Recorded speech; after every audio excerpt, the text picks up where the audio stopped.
with open arms. How about you coming closer? We can do my place. Maybe we can try meeting up.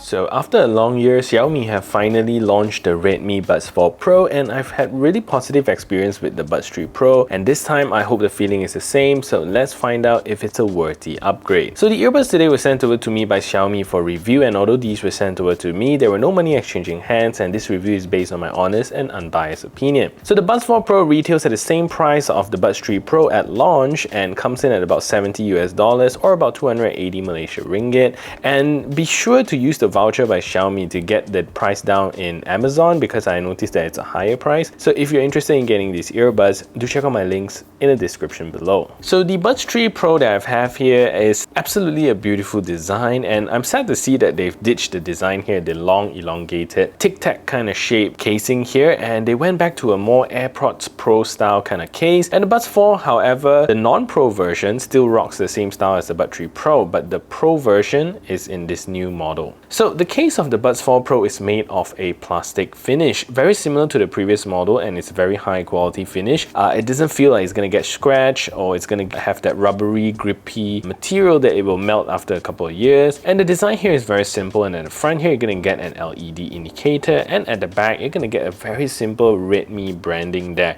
So super stealthy and you almost can't see it, and I love that. And at the bottom here you're going to get your Type-C charging port, and next to that you're going to get a button, and if you press it you can check the battery level of your case. So this time around you are missing a wireless charging case, because the old model actually came with wireless charging, but this new one doesn't have that and it's been removed. So I'm honestly missing that convenience there. And the lid here is still the same great quality as the Buds 3 Pro, but the Buds 3 Pro have a stronger snap. So if I were to push this open, you can see that it snaps open much more powerful. And with the new Buds 4 Pro, it's still very good, but it's a bit weaker.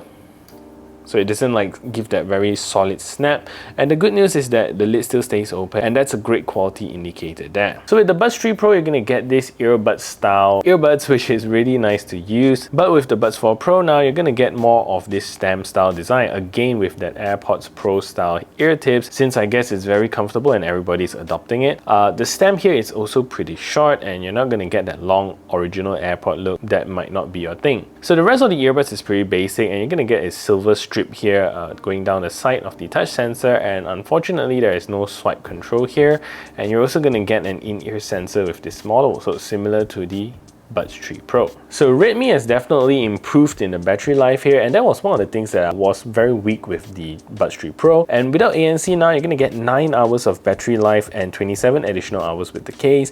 And although Redmi doesn't publish it, depending on the codec that you run, with ANC on, the battery does drain much faster, and you're going to get about 5 hours of juice or maybe less, depending again on your codec, and with a 13.5 hours of additional charge with the case. And the charging case and earbuds charges pretty fast, but the Buds 4 Pro also comes with quick charging, so 5 minutes of charge will give you 2 hours of playtime without ANC. So the volume of the Buds 3 Pro and the Buds 4 Pro is very similar, and comfortable volume for the 4 starts at about 50%, where the 3 hits the same volume at about 45%. So this is slightly louder at the low end, so not so much of a difference, but they do both get loud volume at about 80%, which is quite late in the range, but I think they are plenty loud for me and should satisfy most listeners. So the first improvement with these earbuds is the support for high-res audio wireless, which was not found in the older 3 Pro. And the 4 Pro now comes with Bluetooth 5.3 with support for LDAC, which gives you a transmission speed of up to 990 kbps and a resolution of 96 kHz or 24 bits, which is good news for those who have supported device. But then again, this isn't all good news for those who run Apple devices, since they don't support LDAC, so you're pretty much stuck with AAC. The earbuds now comes with IP54 dust and water resistant, which is decent and can survive your excursion that involves a lot of dust and water, so using it in a gym should be fine, but try not to use them under rain or shower, as these are still splash proof and not exactly waterproof. So the earbuds also comes with seamless left and right playback, so you can use either side out of the box with no problems, but because of the in-ear sensor, it'll pause every time you remove the earbuds from your ears. Again, following the footsteps of its bigger brother, you're going to get 2 device multi-point as well with the new Buds 4 Pro. So I've previously raved about the ANC of the Soundcore Liberty 3 3 Pro so far, and I think I have found a worthy contender.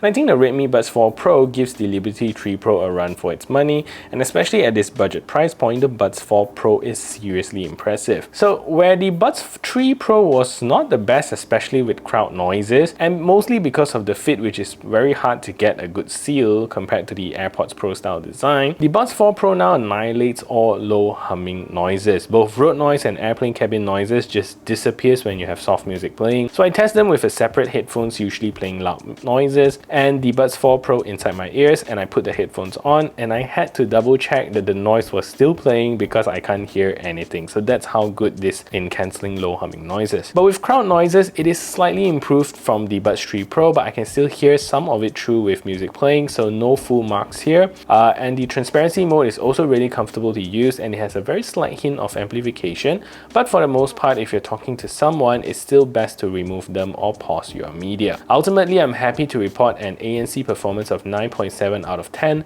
for the ANC, and kudos to Xiaomi for pulling this off. So I've tested these earbuds together with my Hydease AP80 Pro X running through the LDAC codec, and I must say these earbuds sounds fantastic. So just to give you an idea of the sound signature of these earbuds, the Buds 4 Pro gives you a very linear flat sound signature without any specific frequencies being boosted, and that, at least for me, is really nice because it gives you very accurate reproduction of your high-res audio source files without digitally enhancing them. So the bass here doesn't feel heavy or rumbly, and it's a very good thing, and it has this linear thumb, and as you go louder, you do hear it gets louder, but not progressively thumpy, which is good because you don't want your earbuds to start projecting digitally boosted bass. With some earbuds, that's good, but if you're going into the high-res audio world, you want everything as true to the original source as possible. So vocals on these earbuds is also very powerful and exciting, and both male and female vocals sounds really nice with these earbuds, which is typical to most flat-sounding earbuds because everything will sound like they are coming from the same plane. And the highs here are exceptional as well when played through LDAC, and oh my gosh, it just sounds so nice.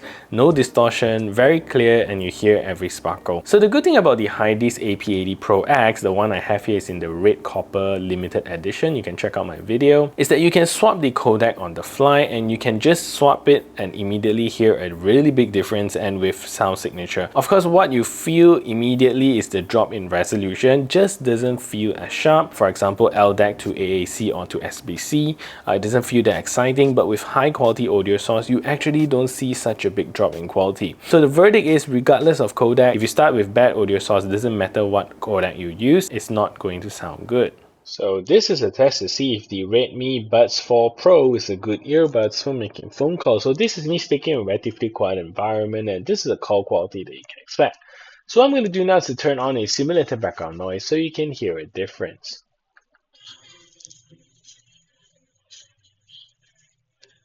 So now there's a simulated background noise playing in the background, and this is the call quality that you can expect from this earbud. So what do you think of the call quality? Let me know in the comment section down below. So there isn't a specific gaming mode here on these earbuds, but despite the claim 59 milliseconds latency for gaming, I do notice a bit of lag when playing games like PUBG. So you just see that slight bullet lag when compared to the sound, but fortunately watching videos and movies on this is great. So let's take a look at the latency performance of these earbuds.